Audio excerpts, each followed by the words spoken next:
বাবা মেইন রাজমিস্ত্রি, ছেলে হচ্ছে যোগালি, পাথর এনে দেয়, ইট এনে দেয়। সাইয়েদনা ইব্রাহিম কাবাঘর বানাতে বানাতে আর হাত দিয়ে নাগাল পায় না। আল্লাহর ডেকে বললেন, আল্লাহ আর তো নাগাল পাই না।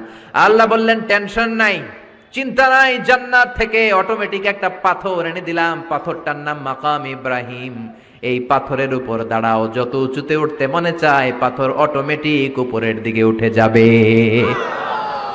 সাইয়েদনা ইব্রাহিম বানাতে শুরু করলেন।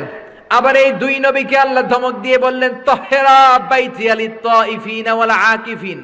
ও ইসমাঈল, ও ইব্রাহিম, আমার ইবাদতকারী বান্দাদের জন্য, আমার হাজী সাহেবানদের জন্য, উমরাকারীদের জন্য বাপ বেটা মিলে ঝাড়ু নিয়ে কাবা ঘরকে ঝাড়ু দিতে শুরু করে দাও। সুবহানাল্লাহ। নবীদের বাবা আবুল আম্বিয়া খলিলুল্লাহ ইব্রাহিম আর তার ছেলে ইসমাইল তারা মসজিদ ঝাড়ু দিয়েছে। আমরা মসজিদ পরিষ্কার করতে চাই না, এরকম আছে না নাই? একদল আছে মসজিদে ঢুইকাই বালু দেখলে মুয়াজ্জিন সাহেব রে খোঁজে, আছে না নাই? মুয়াজ্জিন সাহেব কোথায়, ইমাম কই, বালু কেন, টিকটিকির পায়খানা কেন, আপনি আছিলেন কই মিয়া? আপনি ঝাড়ু দেন, আপনি পরিষ্কার করেন। নবী হয়ে তারা কাবা ঝাড়ু দিতে পারে, মসজিদ পরিষ্কার করতে পারে, আপনি কোন সলিমুদ্দি আর কলিমুদ্দি, ঠিক কি না?